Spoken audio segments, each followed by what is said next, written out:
Hi, everyone. I hope you can hear me.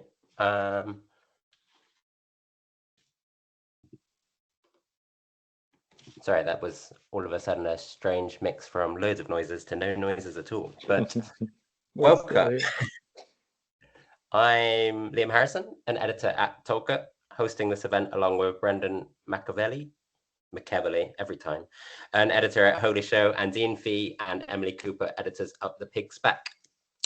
Thanks so much for joining us as we try to demystify submissions.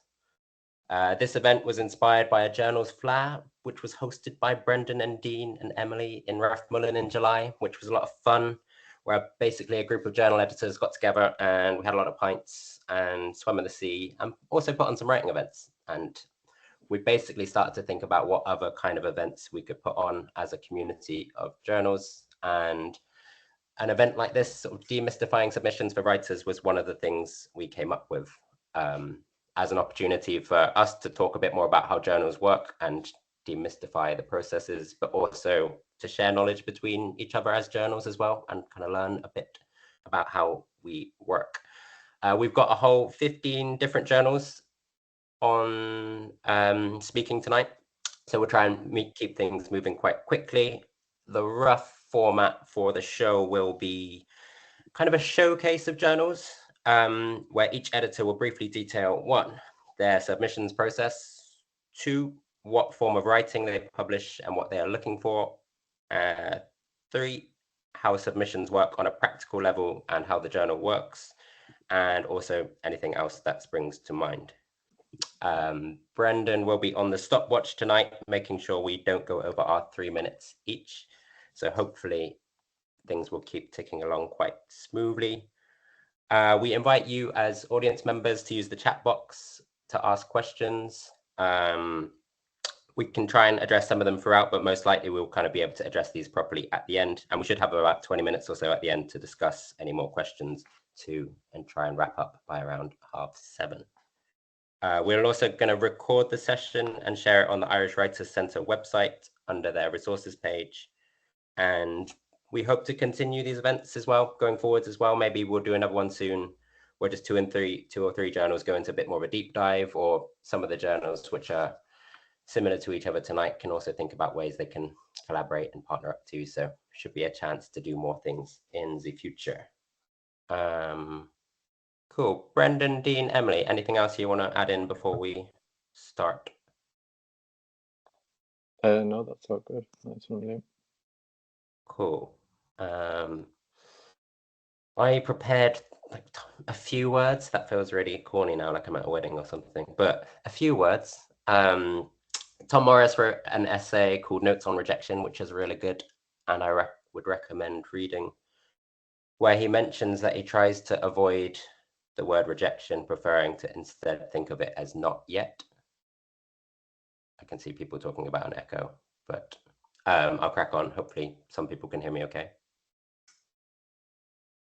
Tom Morris basically talks about, instead of thinking of having your work rejected, thinking of it in terms of a not yet. And I like to think about this quite a lot when I'm writing or editing or teaching, thinking about how it's not yet for this piece of writing, not yet for a particular journal, or not yet ready for a piece of work ready to be sent out.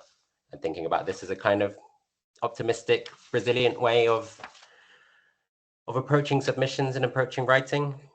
Emily Cooper also wrote about rejection fairly recently in a great essay called The Road Not Taken, where Emily writes calls for a discerning approach to submissions. Emily writes, as an editor, I don't subscribe to 100 rejections method of gaming the literary world.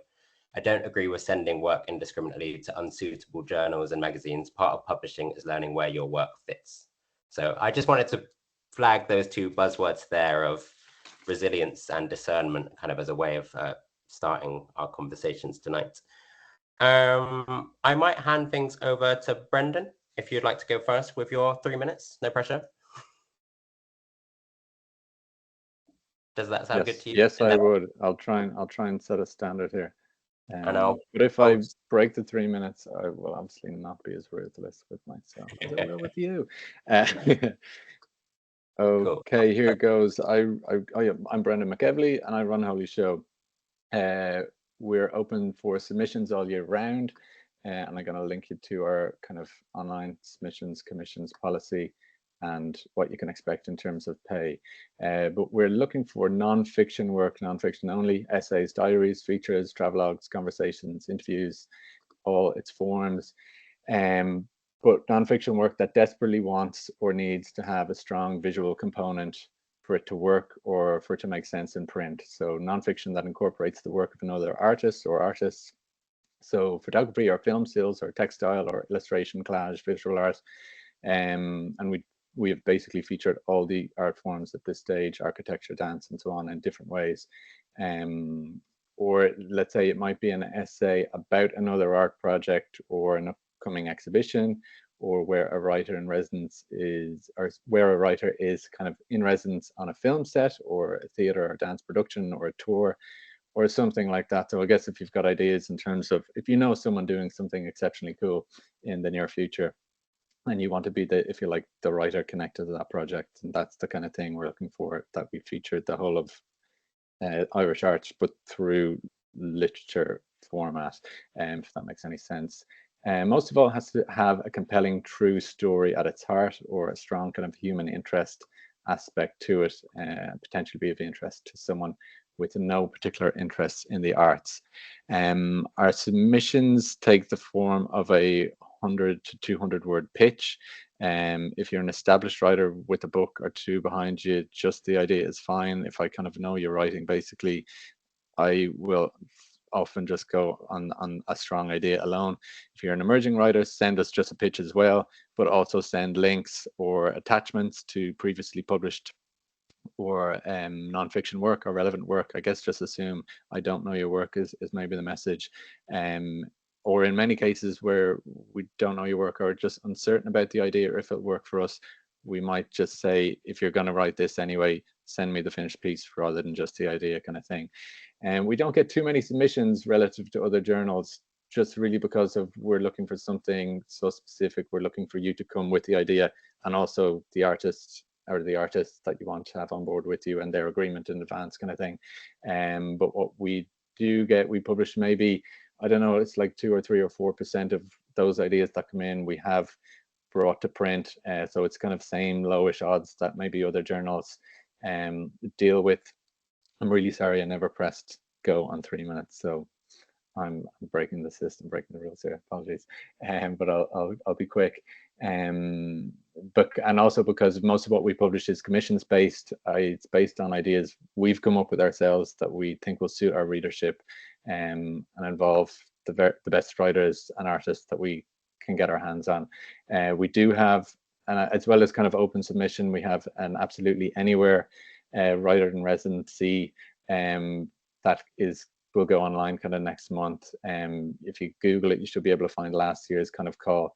We have got 35 submissions from that, and we look to publish the best one, or the best idea in our opinion. And we will take a punt on you if you're like an emerging writer and you've only published 1 or 2 bits and pieces elsewhere. If it's just a absolutely brilliant, insane idea that we just can't say no to, we're really just waiting for someone to propose doing a writer in residency in a ditch. That's what we're after. That's a winning idea. And then just finish up. The best advice I ever heard from another editor was make it so good they can't say no, and that applies here. So I guess I don't think that means keep working on it forever, but it's something to do with like the yet thing that Liam mentioned earlier. And this is a good time of year to submit. Next couple of weeks, I'll try and get back to you in the next month or two.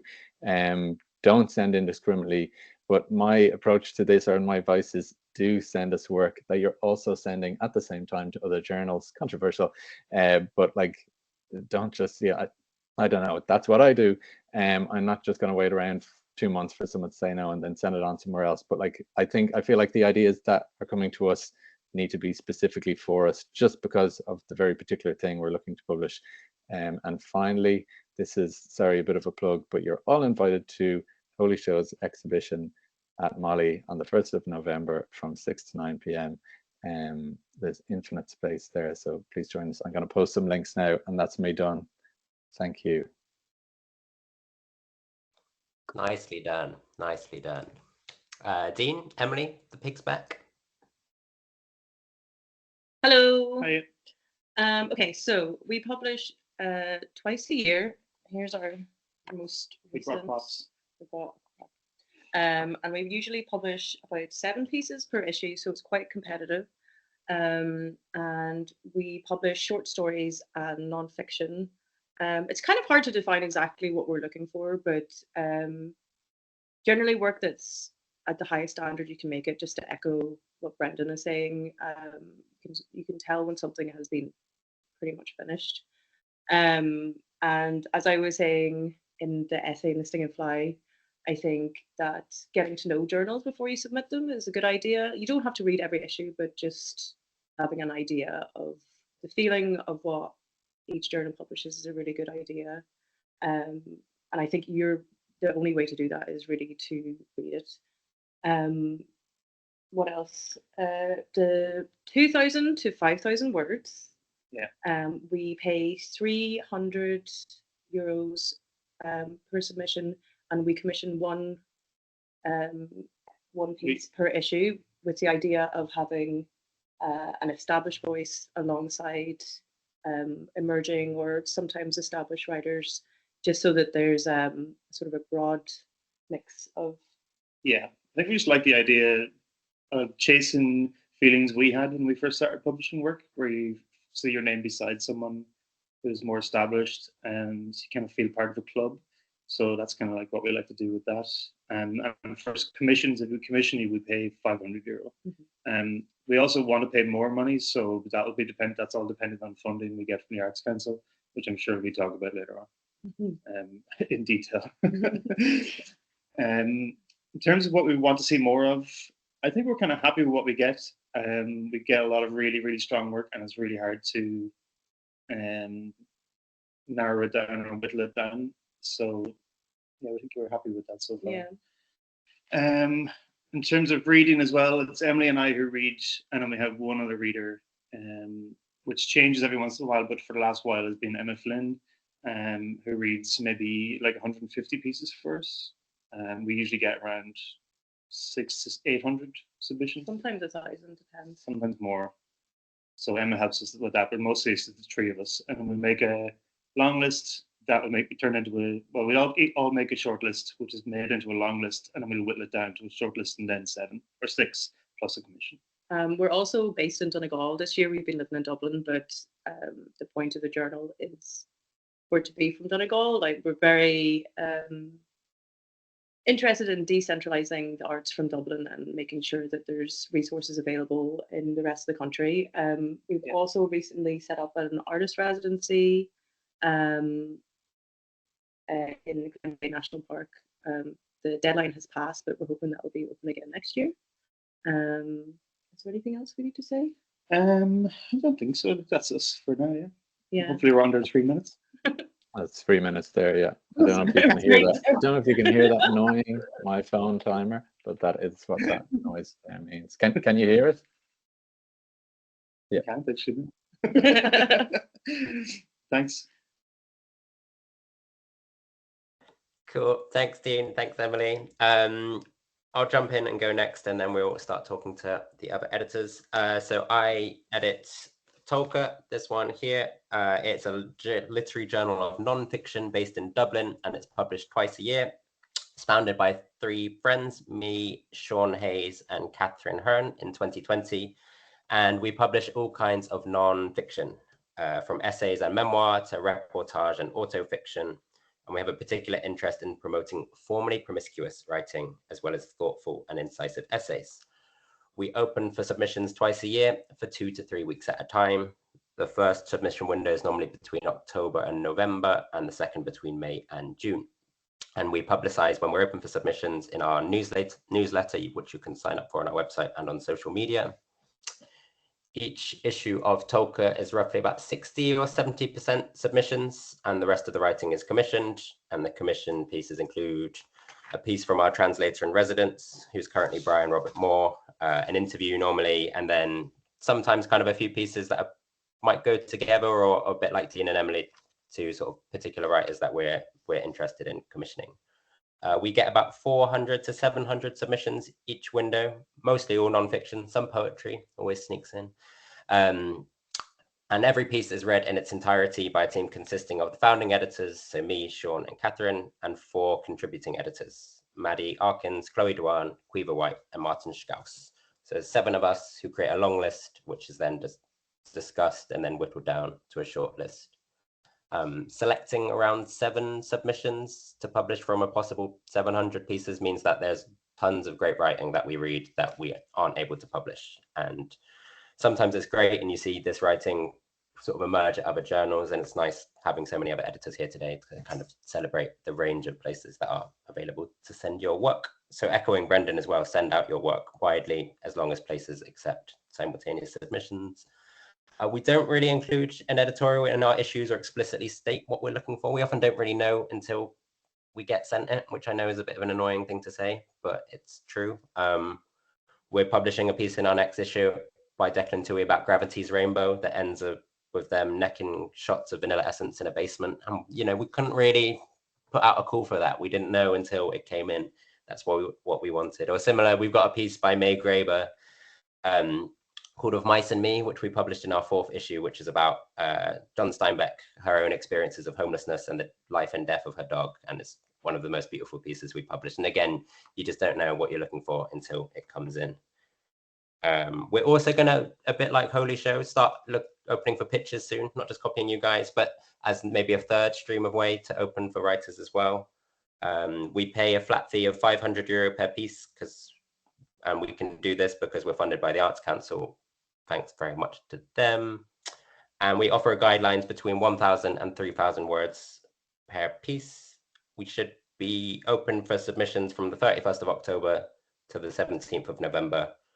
And again, to echo, we highly advise reading sort of top pieces of Tolker from our website or past issues to familiarize yourself before submitting. I'll stop there. Time me, Brendan. Beat the timer. Well done. Thank you. Next up in my notes, I think we have Sinead from Four-Faced Liar.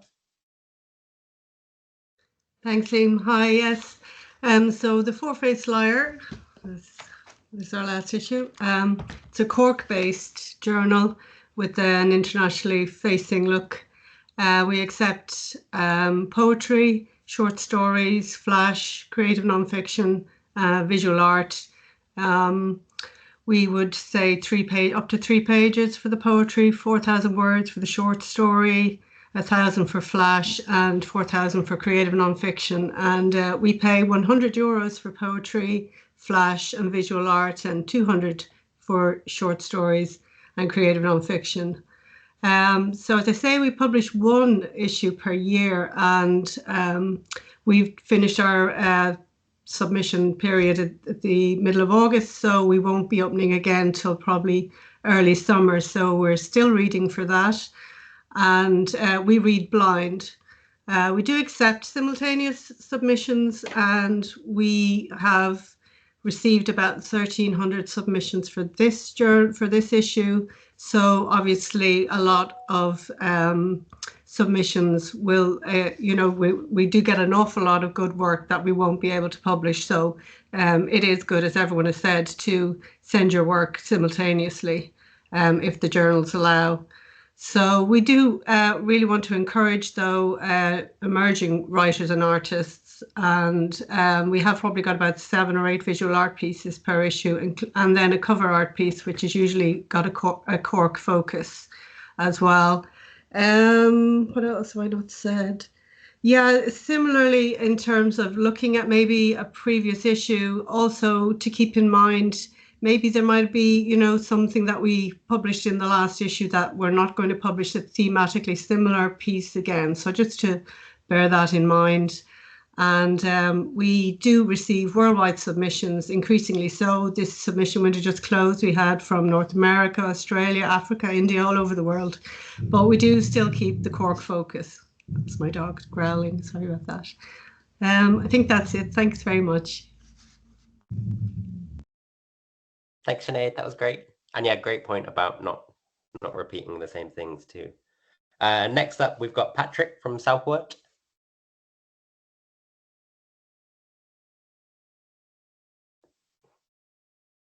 potentially.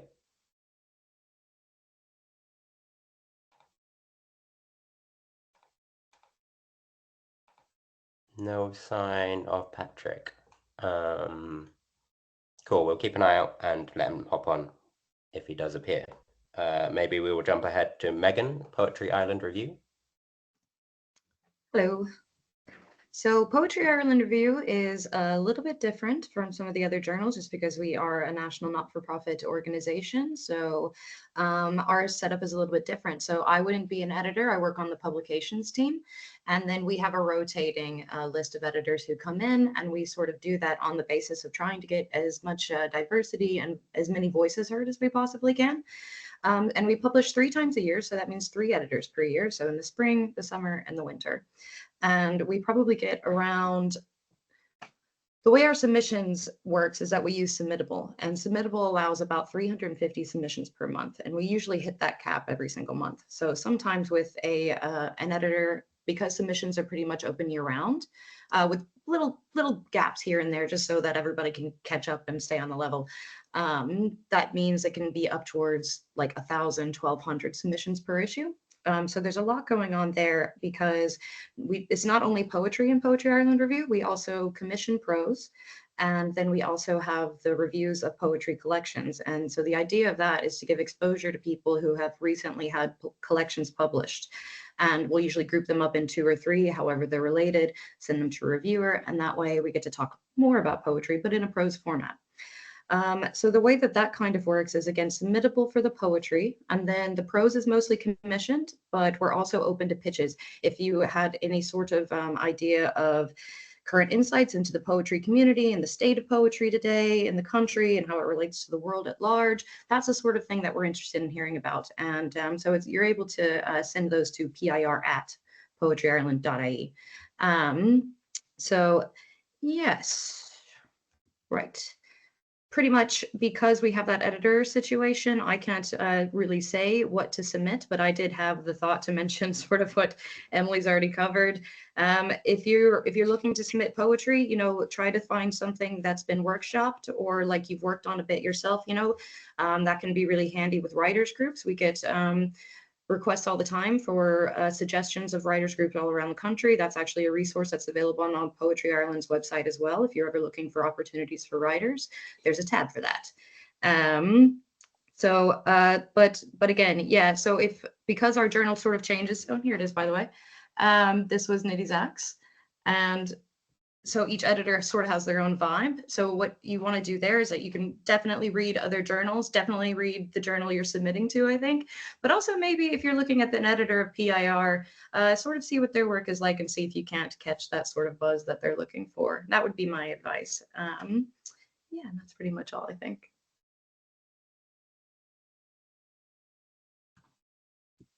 Amazing. Thanks, Megan. Next up, we've got Derek and Joanne from the Waxed Lemon. Hello.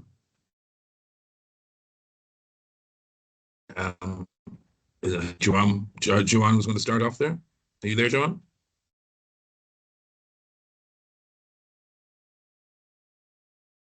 Nope. Okay, I'll just go. Hello, everyone. So yeah, we're a Waterford-based journal. We, like Emily said there, we were set up to kind of focus on the southeast region. We're international now. We have a lot of submissions coming in internationally. So we accept poetry, short stories, flash fiction, and we love getting submissions of art. We don't get enough submissions of art or photography, so we'd love to get more of those. We're a small organization. We're two people, basically, myself and Joanne, and we are partly funded by the local Waterford Arts Council, but it's a small fund, so it's basically just for the printing and postage and that kind of thing. So we're not at this time able to offer payment for any pieces, but we're hoping that'll change if we can get more funding in the future. The process of the submissions, I suppose I'd echo a lot of what everyone was saying there. We take simultaneous submissions. We're very happy for people to send to submit to other magazines. Just ask that they let us know if the piece has been accepted by other magazines. We read blind. We have two readers, Molly Toomey and Billy Fenton, who help us out every twice a year. We publish now at the moment. And yeah, it's I suppose the submission. It's very broad. There's never a theme. With our we just look at the poems. We get mostly poems and short stories. Get a small bit of flash fiction, and as I said, not a huge amount of art, unfortunately, at the moment. So we want more of that. We do take a look at the readers. Everyone will read the poems, and it's really just what jumps out at us. There's no theme really.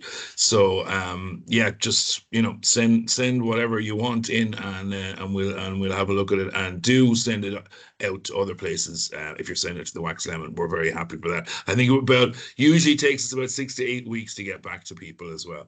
We do our very best, but it's only the two of us, so I think that's about it. I hope Joanne will probably shout at me and tell me I haven't covered everything, but I've done what I can. Thank you, guys.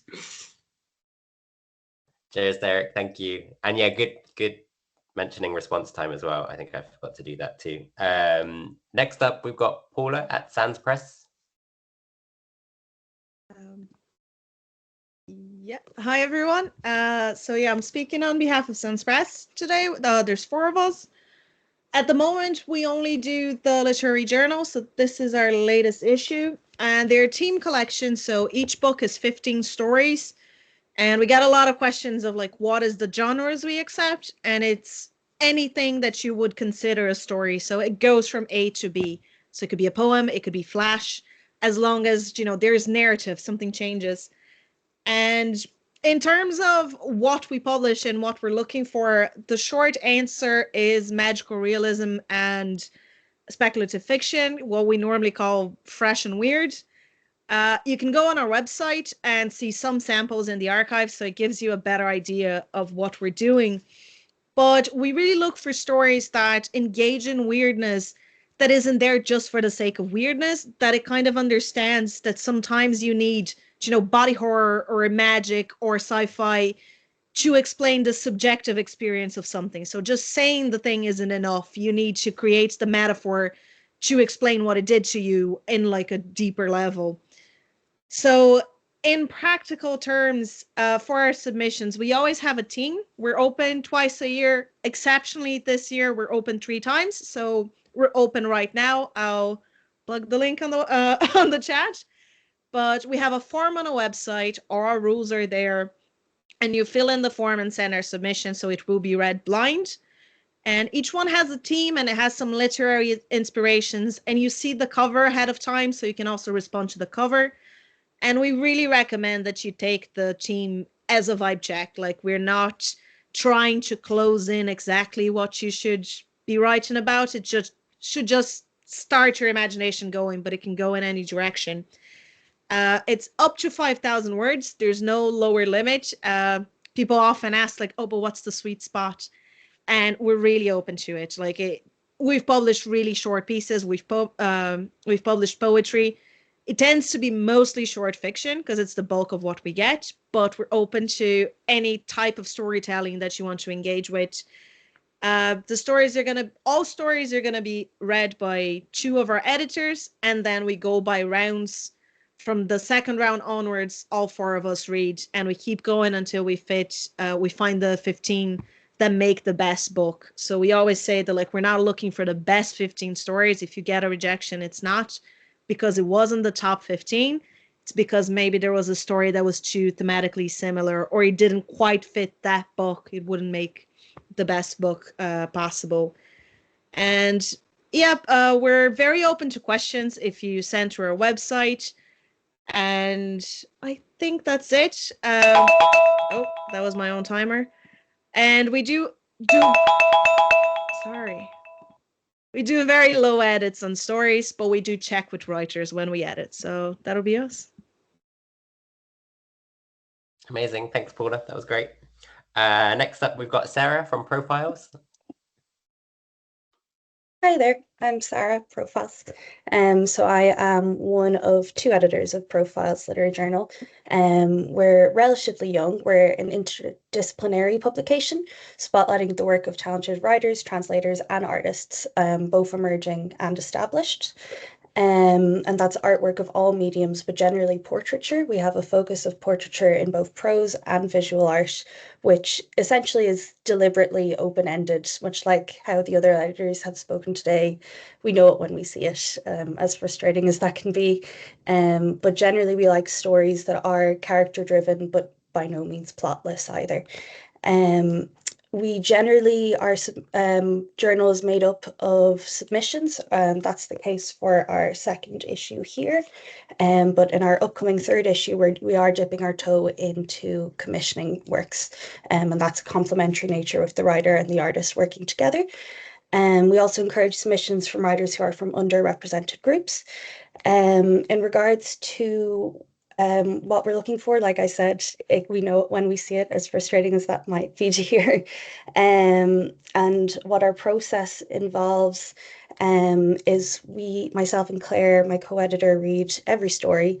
About 13% of stories are long listed, 4.5% of stories are shortlisted, and just under 1% actually get published. But we are quite a short journal. We only publish 6 stories, so it can be very competitive. And as other people have touched on, sometimes you have a story that is in direct competition with each other by virtue of being thematically similar. For example, we had one year where we had several very strong stories on motherhood, but there was only room for one. So that can often be the case. We're funded by Dublin UNESCO City of Literature, and we have a payment policy as well, which we've mirrored on the Say What You Pay policy, that Match in the Dark have formed, which is great, and most journals here, I believe, have taken part in that. And we do try to give feedback as well, to, at the very least, all shortlisted submissions and most long-listed submissions also, although it can be one of the most labor-intensive parts of the submission period. We do realise that it can be very encouraging, and we have often had repeat submitters who we gave personalised feedback to, which we then went on to publish in future issues. So I think that's everything really. I don't know how I'm doing timer-wise, but I'll leave it at that. Thanks, that was perfect. Thank you. Next up, we've got Amy from Paper Lanterns. Hello. So Amy's not here, but I'm Grace from Paper Lanterns, and Maggie is our 3rd editor, who also is not here. Paper Lanterns is a teen and YA literary journal. We publish twice a year. We aim to publish 50% of the voices by teen writers, so aged 13 to 18, and then the other 50% of our contributors are adults. It's a give or take on the percentage, but that's always our goal. We publish poetry, flash fiction, short stories, creative nonfiction, book reviews, art, photography, and we have an author interview as well. For the submission process, we read all the creative submissions blind, and then for our features, so maybe an essay proposal or an opinion piece, we'll filter through them and kind of see what might suit best for, looking forward for the year ahead. So those would be commissioned. Payments and specific submission guidelines are all on our website, so I might link that in. Our submission process, it can be a little detailed. We have a Google form. Please always fill it out, because it's our way of being able to respond to you. We respond to everybody, obviously those accepted, but rejections as well. We intend to email everybody back, whether you get accepted or not. Sometimes we'll give feedback on a piece if we feel like there might be potential for another submission, if it wasn't suitable for that particular issue. Let's see, I'm running out of time. We only accept one piece by each writer. So after reading blind and we create a short list, if there's a double up, once we see the names from our shortlist, we'll pick the best piece, say, and this often happens, one writer will submit 3 excellent pieces. We'll only pick one out of fairness. For our contributors who are aged 13 to 15, we pay with a book token instead of a fee. If you're outside of the UK, we accept, and Ireland, we accept internationally, we pay through maybe an Amazon voucher or your local bookshop in whichever country you live in.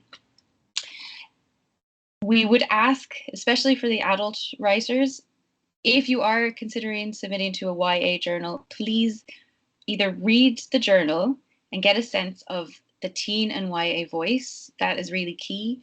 We've recently released digital back copies of issue 1 through 7, and we post some pieces online as well.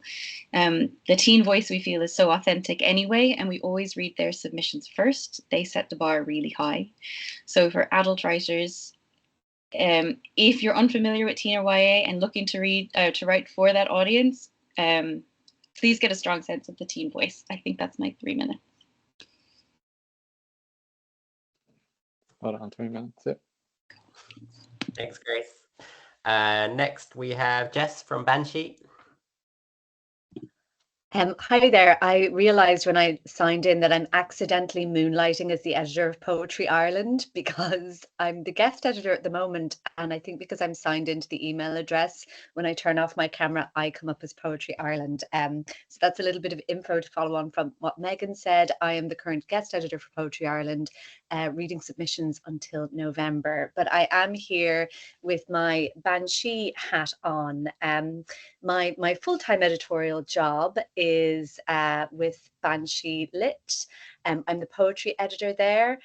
We are a journal that publishes twice a year. Our submission period is open at the moment until the end of October, and it will be open again in March. We publish poetry, essays, flash fiction, and short stories. And we generally get a really big number of submissions, which is great and wonderful, but makes the decision-making process very difficult. So I tend to get around 1,000 or so poetry submissions per window, with maybe 3 to 4 poems in each of those. We do recommend that people submit up to 4 poems. And I can only publish around 20 or 22 of those, depending on the kind of funding allocation for the issue.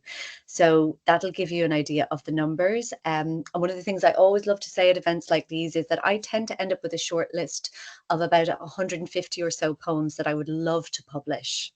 And so if you receive a kind of, people call them tiered rejections, which I think sounds really miserable because it makes it feel like it's a horrible greasy ladder that we're all trying to scramble up. But if I do send out a rejection that says, look, we really loved these, but we're sorry we had to pass on them this time, that is genuinely meant, and we hope it to be encouraging, because it's such a numbers game, and as other people have said before, really a lot of it is to do with what poems, in my case, start to speak to each other as the issue comes together.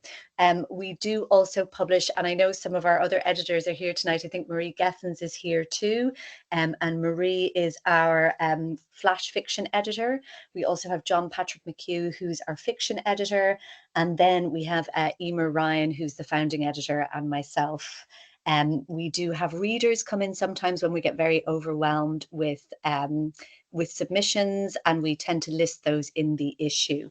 So we'll publish maybe 20 to 22 poems, maybe around 6 pieces of fiction, 4 different flash fictions, and 5 pieces of non-fiction. Our pay rates, again, are on our website, but we're looking at around 250 for a story or essay, 75 for flash, and 50 for a poem. The one thing I'd say as well is that we would love if people subscribed and bought the issues, but we do understand if you're sending around to a lot of different places, it's not always possible. But do keep an eye on our website and social media. We tend to republish pieces once the essay or once the issue has sold out, and that is where we will do our major communicating around things things like submissions. We unfortunately don't have Submittable. We have a Gmail account. So we do try our best to be really diligent with the website. But if you're emailing us out of submission times, try not to send stuff to the submissions email by accident. That happens sometimes, and we find out we've left somebody without a response to a query accidentally for around a month or so. But we do have a Banshee Lit email easily findable, searchable on the website. So if you have queries around what we're doing and what we're looking for, it's all available there. And just before I finish, I suppose what we are looking for is something a little bit different. I think in terms of my editorial approach, I'm very interested in work that reflects contemporary life. I'm a big fan of pop culture. I will take deep dives into other areas, but I think that I often try to say, and it's a little bit hard to define, but if it's the kind of poem that you might think could be published in a wide range of journals, maybe don't send it to us. Maybe send us something a little bit quirkier. I think maybe if Marie is online, she might be able to put something in the chat about what we're looking for in terms of flash fiction.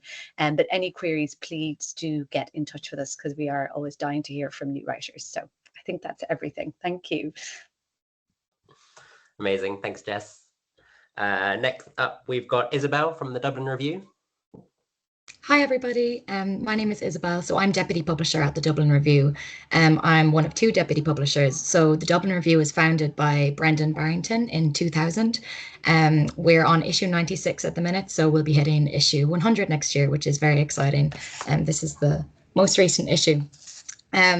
Yes, I'm one of two deputy publishers. The other deputy publisher is Angela Flannery, which many people probably know from her work as a writer as well. We publish 4 times a year, so quarterly. And unlike some of the journals here, our submissions are open all year long.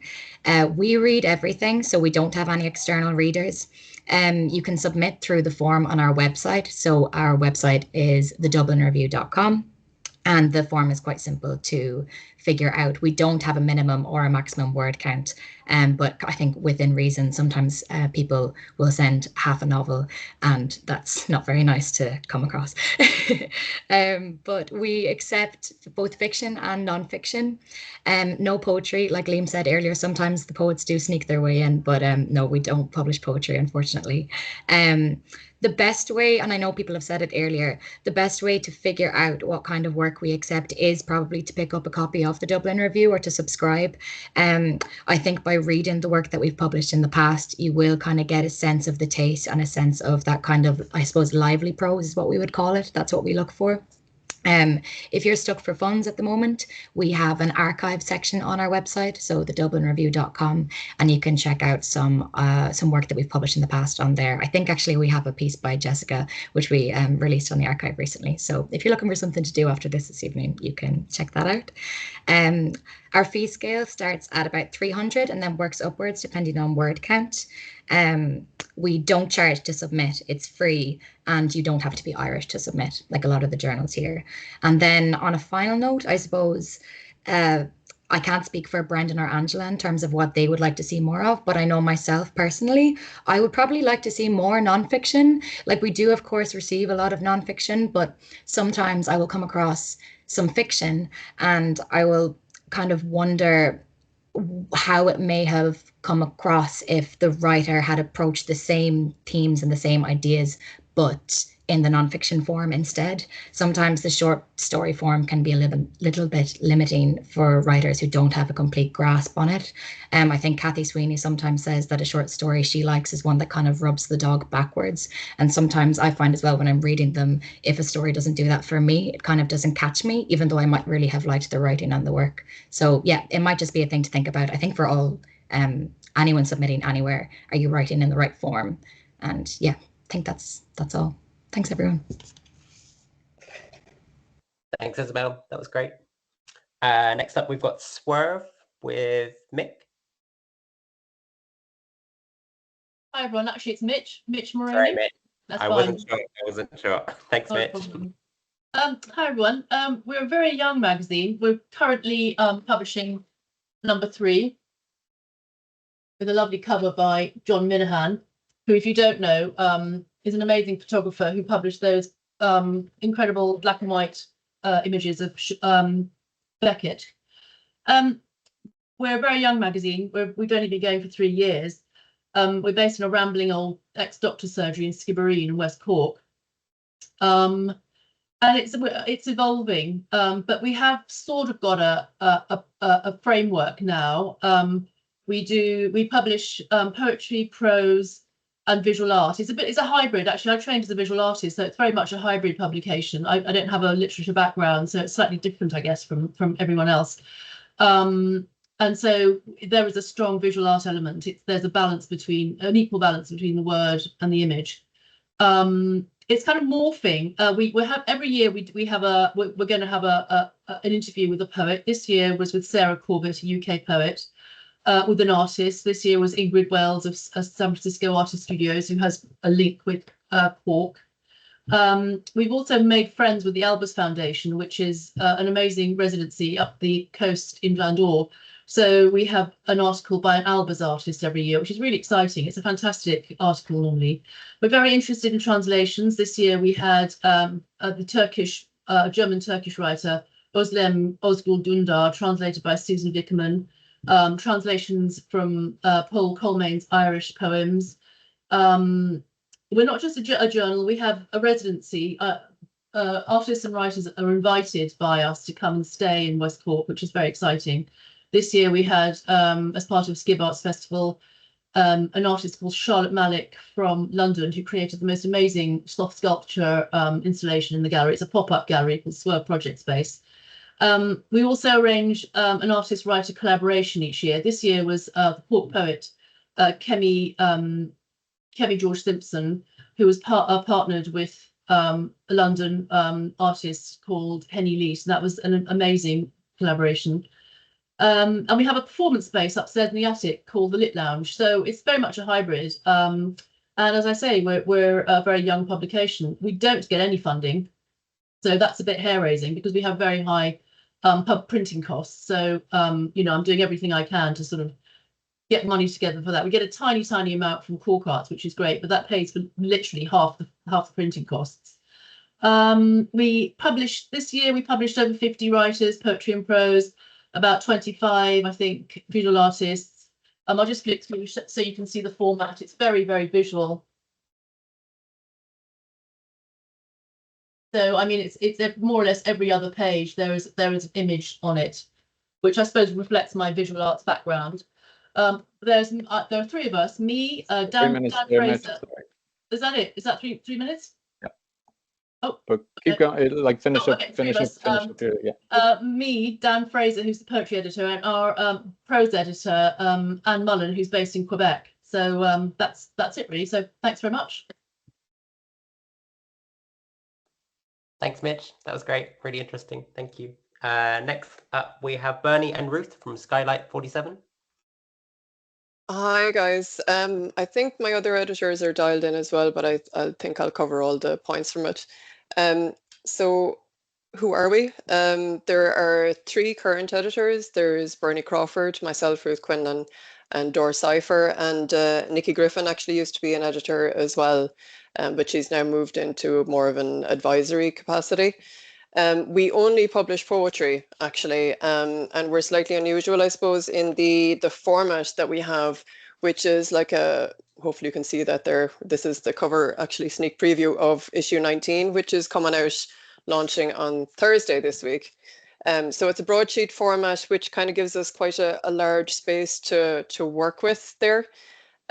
We publish an issue about every 8 months, so 3 issues every 2 years. Just on what Mitch was saying there, just about funding, up until now, we've been supported by Galway City and County Councils and Over the Edge literary events, but our next issue is going to be a big milestone for us because it's the first issue that we're going to get proper Arts Council funding. So that's a huge, huge change for us. Hopefully it will make life an awful lot easier. I suppose in the broadsheet format as well, we can get about 4 poems on each page. We have quite an interesting synergy there between the poems, and we have a featured artist as well. So we will have art and the poems working together on each of those large pages. It also gives us a lot more scope as well with things like concrete poems, which kind of need to spread out and transmit the meaning of the poems as well. As well as poetry, we also have prose articles as well. We have reviews, all, of course, poetry focused. We have a poetry masterclass, and we generally have a couple of comment and essay pieces as well. And occasionally we do interviews, like this issue has one with Key Books in Limerick. What kind of poetry do we like? We publish quite a wide diversity. We love global submissions. We've had some really interesting voices coming in from places as far afield as Nigeria, India, North America. It's really good to hear those fresh voices. We also try to give space to new and emerging poets as well, because we feel they deserve the space. We want to give them the attention they deserve at the start of their career. We like poetry that surprises, but is also well workshopped. We can usually tell almost immediately when we read the poems whether they've been workshopped. Sometimes we will have poems that we really like, and we go back and we say, can we cut the entire last verse or last line? And believe me, it improves the poem immensely, from our point anyway. We like narrative poetry, lyric poetry. We like a strong emotional resonance in the poems as well. We tend not to go for poems that are overly abstract or are trying really hard just to work the form. They have to mean something to us when we read them. We don't like them to be too clever, if that's a one way of putting it. But also we like innovate. That's 3 minutes, is it? Mm-hmm. Okay, very quickly. So on the submissions, we take 3 poems. Each submission window is opening up on January 15th is our next one. We commission the prose pieces. We don't accept submissions. We do accept submissions for the featured artist. We all read the poems, and then we score them privately, and then we come together, and then we create long lists and then a short list. We accept simultaneous submissions, and Dor Cypher, as our layout editor, has final call on the featured artist that we choose, and she puts together the art together with the poems. We aim to respond by email to each submitter, each time within 6 to 8 weeks of the deadline closing, to let people know whether or not their poem has been accepted. A final plug, we are launching on Thursday, 6 p.m. in the Galway City Library, issue 19. Be there. Thank you. Thanks, Ruth. Great stuff. And finally, last journal, I think, unless any surprise people pop up, Chris from Puka. Chris.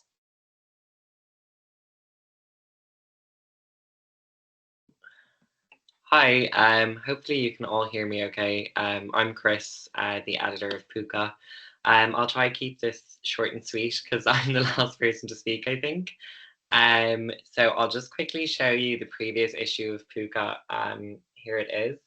So I'm just back after like a hiatus of a year. So I run Puka myself, so it's just kind of a one-man show. So I set it up in 2021. So actually open for submissions at the moment for the 5th issue, all around the theme of metamorphosis. But like, as always, take it very broadly. It doesn't have to be very strict, or like you don't have to be very literal. And the theme is just more there as a kind of guiding vision, just so that the pieces can speak to each other. In terms of what I accept, it's flash fiction, short stories, poetry, get a lot of poetry, and creative nonfiction. Would love to see more creative nonfiction and even flash fiction. A lot of what I get is poetry, which I love, but I would like a bit more diversity to the issue. All the kind of nitty gritty of the submissions is on the website, which I can link in the chat. But yeah, I'm trying to think. Oh yeah, of course. So it's not kind of funded by any outside body. So I will say it's a very small, modest fee of €10 per piece, but that comes directly out of my paycheck. So kind of sharing is caring is the vibe now. But yeah, open for submissions until November 14th. I think that's everything. But yeah, please do submit, because I kind of just love to see everything that comes in. Oh, and it's all anonymized. So anything, like, I just download it and then delete any identifying material and just read blind, and try to get back to people in about a month, latest, like 2 months. But it is me going through it by myself, so sometimes it does take a little bit more time. But I think that's everything. I hope that was under 3 minutes. That was great. Thanks, Chris. I think unless there's another sneaky editor who wants to pop up, that might be our little showcase bit done. So I think maybe now is just a good time if any editor wants to kind of chime in with anything they didn't quite manage to squeeze in or anything else they managed to say. Yeah, someone has said Southwood. I was wondering, did Southwood turn up? Is Patrick there? I haven't seen him on the list of people I've seen so far. But... Sorry, Liam, if I could just, there you are. I have to actually take off. Joanne is going to stay on, but I don't think she can unmute herself. I don't know why. That's why she couldn't join in there. I was saying. But cheers, Derek. Thanks for coming along. I'll see if I can. Thank you so much, everyone. But anyone with any additions that they'd like to chime in with? Yeah, Liam, if you don't mind as well, a small plug. We're going to have a joint event in DBF with a number of the people who are here today. So we're going to have a reading from different journals, and it'll be a great place to kind of get the vibe of what different journals are publishing. So there's about 10 journals are bringing one reader each. I'll put the link in the chat, but it's under Laurel and Biag in, excuse the pronunciation, in DBF, and there will be a number of readers to kind of give a live idea of what each journal is doing. Well, a few of us at least.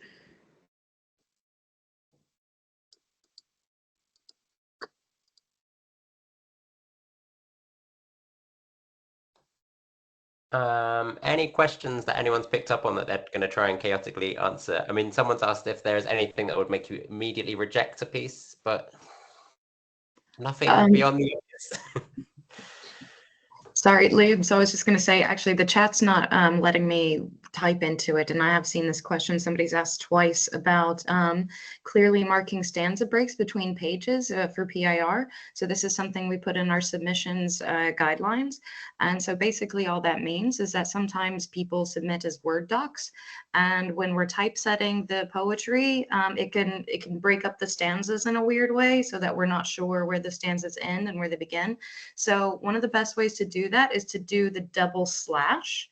And that way we know that that's a stanza break, and that we don't get the different stanzas mixed up between each other. I hope that answers this person's question. I'm sorry, I saw you answer or ask a couple times, but I can't get it to work. So.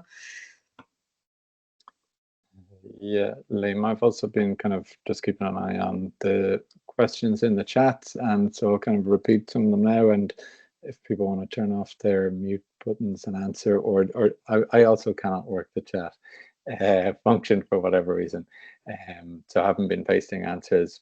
But the first one was about submission windows timings. Can journals? Oh yeah, can journals add that to the chat? I think most have since.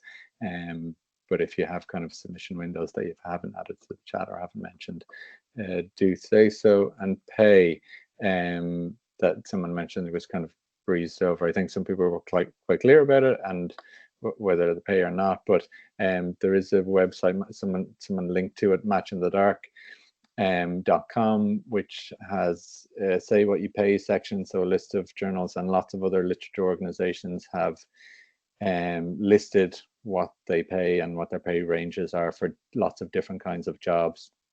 There's also a useful document on that website, which is the writer's pay and conditions document, and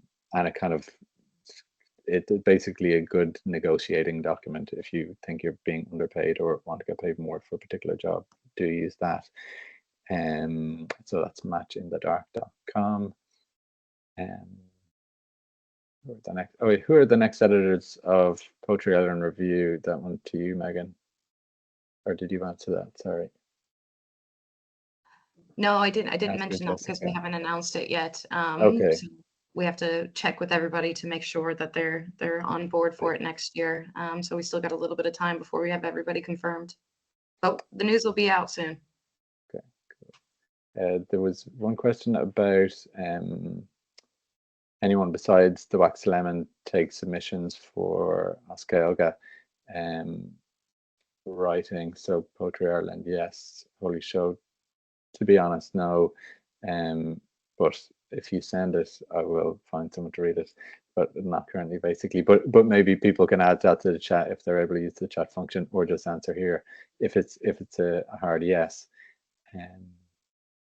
And then anything that kind of in the submission that would make you instantly reject it, or massive red flags. I have an answer for that one. Yeah, go on. I think that sometimes we get very explicit stuff, and I think we wouldn't publish stuff like that, and sometimes not to be very sensitive, but consider that who's reading the work, and it's sometimes a bit difficult when you are reading the piece and you get to something very explicit. So I don't know if anyone else feels like that. I would agree with that. I was going to say that as well, Emily. Yeah, if something is very sexually explicit, it kind of, yeah, it's often not done well either, so it's difficult, but yeah. And I think on that, like, sometimes people put it in the story, we have it in our form, that you can put a content warning. And I think it's a good idea if you have something very intense to make sure that the editors are going to read that when they have the space of mind to read that. So if you send something with like intense body horror and I'm reading it over my breakfast, I might not give it the same space in my head that I would if I was prepared for it. So, you know, if you have something very explicit or very graphic and the journal accepts it, maybe give a heads up. Somebody asked about genre as well, and we definitely do genre in Sense Press, like we're any genre. I'd like to jump in on something that's not so much of a red flag, but just a kind of a tip, which is a lot of people will send me a submission with just one poem in it, and we do take up to 3 or 4, and that is just going to lessen your chances in terms of just the sheer statistics of getting into the journal. And sometimes I find that really disappointing, because often I will really fall in love with a poet's work by reading maybe 2 or 3 pieces together and then seeing the conversations between them. And then, you know, I will choose my favorite from those. Or sometimes with Banshee, we might take 2 poems as well. And just one tiny little thing as well. Just be careful. I mean, I know it is unfortunate always when work is rejected, but just be careful that you're not following the editor of a journal or being followed by the editor of the journal when you tweet about your annoyance maybe that day. I'm sure we've all had this experience. I can see Emily and Dean laughing. Like, we see those tweets. Yeah, we know who you are. I know you're talking about me and I can see you. I mean, it's kind of like walking into the office at work when a colleague is there and shouting about them. Like, go into another room, like shout all you want. I have been on the other end of those rejections and they are disappointing and I have given out about them. But just be careful on Twitter, because, you know, we're all trying our best. And it can just be really disheartening when you see somebody going like, another rejection from unnamed magazine, like 2 minutes after you've sent an email that you thought was really nice. So yeah, that's just it's not a major red flag. It's just a small tip. Hand up from Mitch there. Sorry, Liam, to cut across. Just I see Mitch waiting for it. Thanks, Liam. I would just say, yeah, we get a lot of people writing in who obviously have never seen Swerve, and it's just, you know, I think it's really important to have at least had a look at the magazine so you have some idea about the format, sort of writing we're interested in. I've had endless emails lately from architects who want me to publish articles about them. You know, it's just we just don't do that. But I've been sort of inundated with all these emails saying, will you, it's just such a waste of their time. I have actually written back to them and they still keep, you know, so actually do please have a look at the journals before you send stuff in. That's all I would say about that.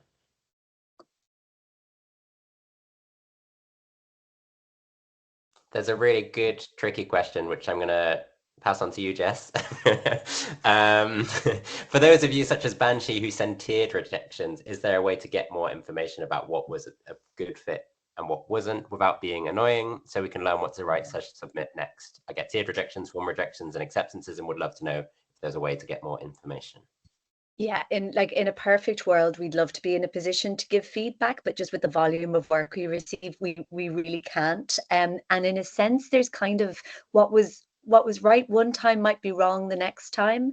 I think what you should take from, if you get again, I really hate that term tiered rejection, but it's let's go with it for now. But if you get a positive rejection from Banshee, really what it is a sign that we love your work, and we are hoping that we will be able to fit it in the next time, or the next, maybe the time after that. You know, sometimes I've sent 2 or 3 tiered rejections before I found the right fit. But there's no point in worrying too much about changing your work, because I don't know what thematic conversations are going to emerge in the next issue. I don't know that until I'm in the midst of it.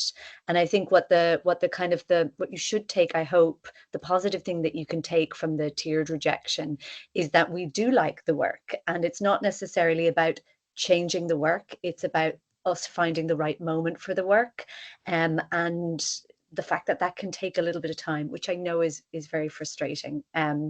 But yes, I do think there are some different journals around the world. I don't know in Ireland if any give feedback, and some of them do it on a kind of a cost basis. We're not necessarily interested in going that way, but we do offer editorial insight, which, as Ruth was saying, from Skylight 47, often when we accept the work, we will make some changes or suggestions. Well, we won't make changes, we'll make some suggestions for you to either accept or reject. And so I know that's not the kind of silver bullet answer, unfortunately, but hopefully it gives a little bit of context and insight. Thanks, Jess. Paula, you've got your hand up. Yeah, it's just on that, and also the tiered rejections. And again, this might not be the most healthy habit to get into, but the submission grinder does kind of analyze some tiered rejections. So, like, you know, as a writer, I've sent stuff to be rejected by the New Yorker, and sometimes you want to know how far you got into it. So there's some places, if you go into the submission grinder or chill subs, they will sometimes give you the percentages that journals accept, or what the tiered rejections, like, you know, how far you got into the process. Wouldn't, you know, don't hang your hearts in it, because it doesn't mean that the work was good or bad. It just means how it was for that publication at that time. But sometimes it can be a little bit of a clue of like, oh, they accept 1% of people or 0.5%, and that's why I didn't get in, because it's really competitive. So I'll send those links in because they can be helpful to navigate. There'll be more information for bigger magazines because they just have more data, but it can be kind of helpful to see, you know. A couple of questions for Dublin Review, but quickly first, there's been one here for a while, if anyone would take it. I was wondering why not all literary magazines request blind submissions, especially if stories are selected purely based on merit and quality. Could anyone speak to that? Mitch? To be honest, because it's just me organising everything, I just don't have the time to do it. And I'd rather know that I've got something right because the name is there than possibly make a mistake by doing everything blind and getting muddled up. And I mean, really, it's just for that reason, because it's me doing everything and I just don't have the time. If I did have the time, I think blind submissions are great. I think it's much fairer. But really, it's just down to how many hours of the day I have to work, you know, and it just takes much longer to do blind submissions. That's it, really. It's just practicality. Same for us. Oh, sorry, go. Sorry, Brendan. Similar to what we were saying about tiered rejections, like if you are sending us work and we're giving you positive rejections that we want to see more, and I see your name come up in the submission window, I will look forward to reading that again, because I'm like, I want to see what you come back with, I guess. So we don't read blind in that sense, but for practical reasons, we don't necessarily pay attention, like, consciously to a name. Maybe subconsciously that might happen because we're only human, but most of the time it's when I'm not thinking, oh, nice one. Liam has sent me work, I'm going to publish it. Except if you did send us Liam. No, but like in a practical sense, when we put them into the system that we use, like often the names aren't on them. So like out of just lack of time and resources, we do read a lot of it blind. Yeah.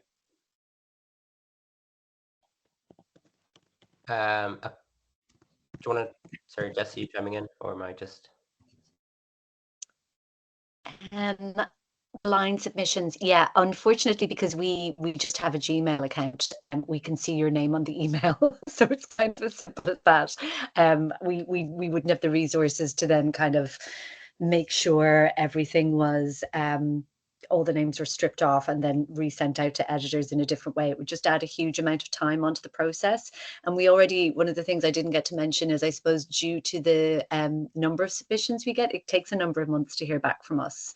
You know, so we're looking at around 3 months often before we can get back to people. And that's simply because I don't like to make, I will make some decisions, but I tend to try and wait until I've read everything before I make my kind of final decisions. I know all of our editors work slightly differently, but I think it's broadly the same. So yeah, it would just add a huge amount of time. And I think that that's probably not in the best interests of people who are waiting to hear back. Yeah. Liam, would you mind reading out the questions for the Dublin Review? Because I can't see them. Sorry. Yes. Thank you. There are 2.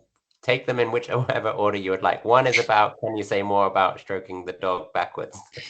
And the other one is about given you're open for rolling submissions, when can we expect to hear back from you? So in terms of rolling, was that it? Sorry.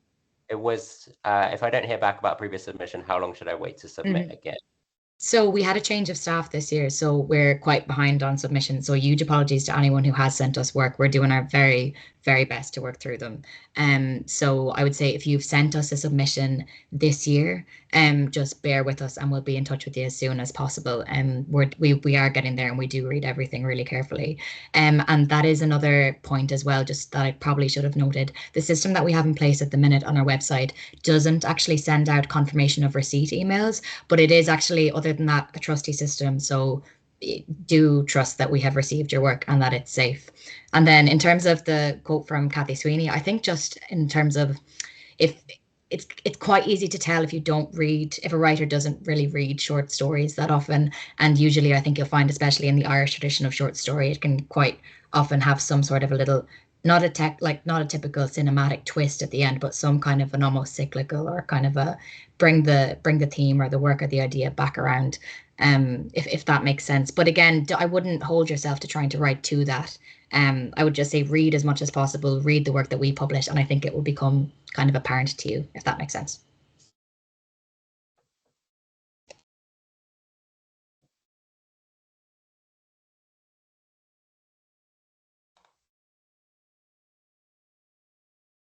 There were a couple of questions for Holy Show. I saw, if I could just go back on them. The word count is kind of up to 4,000.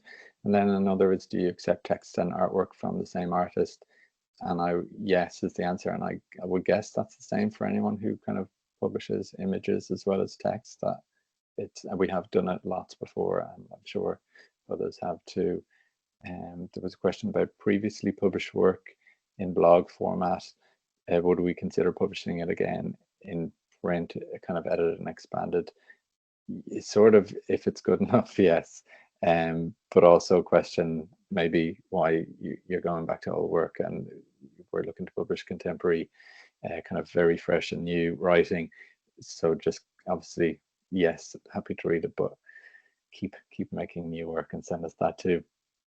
And maybe just to say, like, you were interested in work, like it's kind of connected to, we want to know who the artist or writer is. We want to build a relationship with them.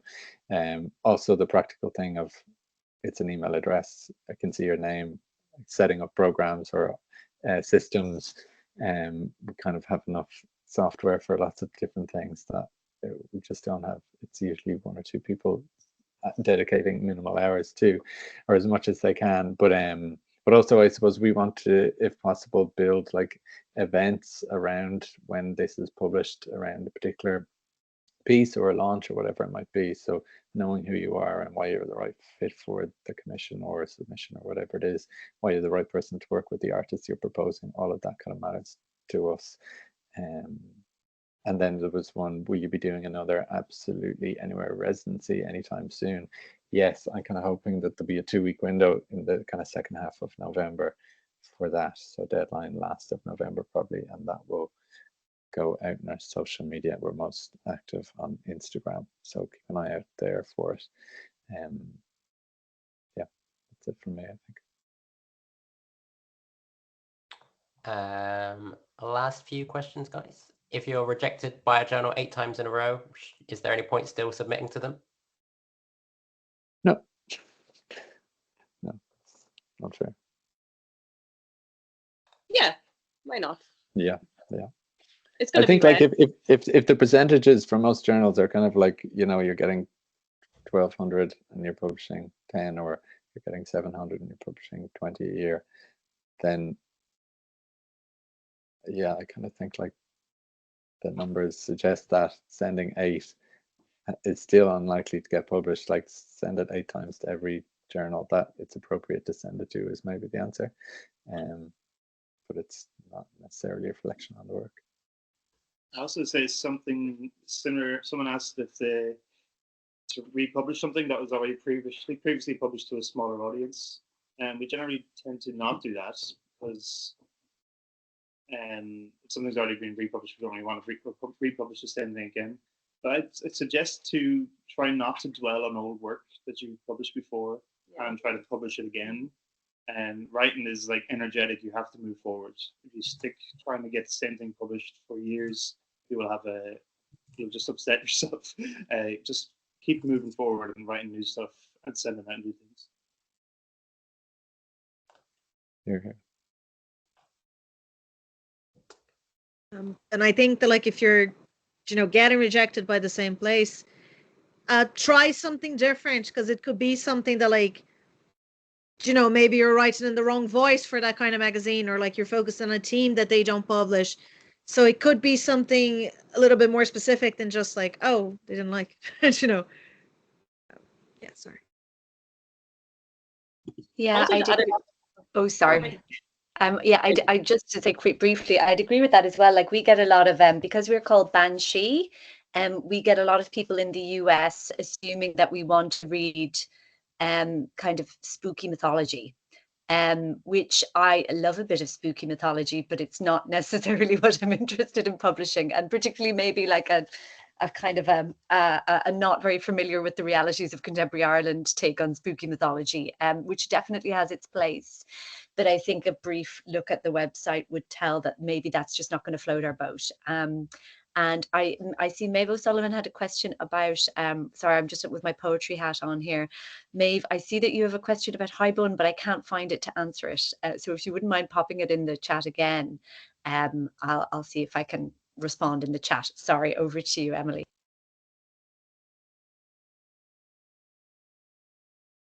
I just wanted to say as well, just make sure that you're reading the guidelines on the subject of people being rejected multiple times. I've noticed a trend in certain submitters whose name I recognize will have not followed the guidelines in the same way, like in the length or submitting outside the window. So I think just pay attention to submit the guidelines and what people are asking for specifically.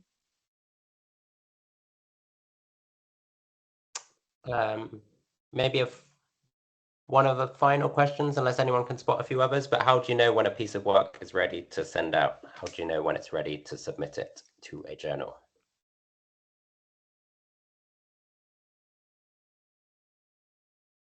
You answered that, Liam. That's an impossible question to answer. Only you know the answer. Is sort of the answer. I think, I don't know, it is hard, and everyone's, again, it is an impossible question, and everyone's got their own processes, and some people don't show their work to anyone, and some people workshop it with tons of people they trust and love and care for, and all those kinds of things along the way before. So, but I do think the classic one is show it to someone you really trust and have a really honest chat about it. And the editor of the journal shouldn't be the first person who reads this outside of your Microsoft Word document or parchment or wherever you're writing, but you should try and find writers and readers and people kind of, in the same way we draw off each other and kind of doing things like this and learn from each other. I think that trying to find readers for your work is super helpful too. Mitch? I know this may seem a really sort of ridiculous point, but please put it through spell check as well. It's amazing how many pieces we get that just have spelling mistakes, and it actually really does affect the way you read something. It shouldn't do, but it does actually. So I would just say, yeah, make sure it's been spell checked too.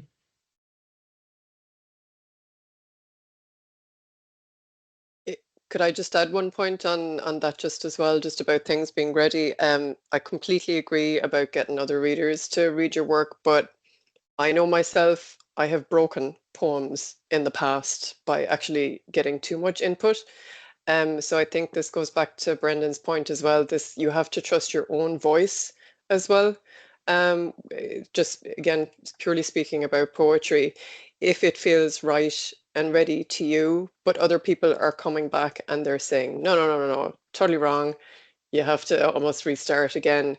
Just take it with a grain of salt, maybe. That their taste might be totally different from you, and they may not want the same end product of the poem that you do. So do definitely trust yourself, and don't make my mistake and don't go breaking your poems and have to restart again. That's one thing I wanted to add there. Thanks, Ruth. Isabel? Yeah, I would just say if you're feeling really at a loss with a piece, there might be no harm in putting it away in a box for a few months or a year and coming back to it. I know from writing myself that helps a lot sometimes. So if you haven't tried that, I would say give that a go.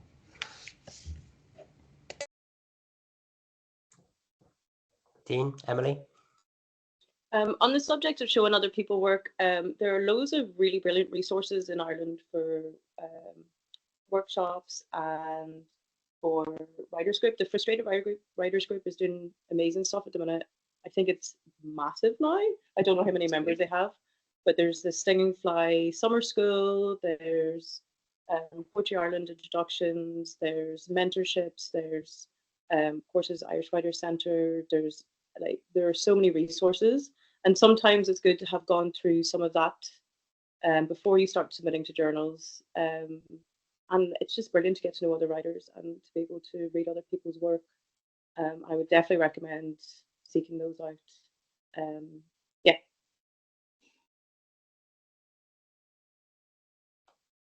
I'm not sure my eyes can read any more questions.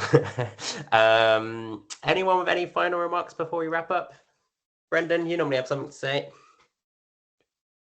Maybe just that I guess we'll do this again in more detail if there is interest. So don't turn up if you're not interested. But yeah, we'll be happy to make ourselves available to kind of go into this end of the chat a bit more. Yeah, I think this is like the showcase option, but maybe again, sort of doing non-fiction and poetry and kind of, looking at more specific forms and things like that can specialize too. But thanks so much, everyone in the audience, for your questions and listening, and all the editors popping along. What a great gang. Yeah, thanks. I can't believe the numbers of over Thank you. 400. I've never had that many people turn up to anything I've been involved in. So I will just do things with 14 other journals in future. Thanks everyone for listening. Cheers, guys. Thanks, Liam, for organizing. Thank you. Yeah, all of that. Cheers, guys. Chat soon. Bye. Bye.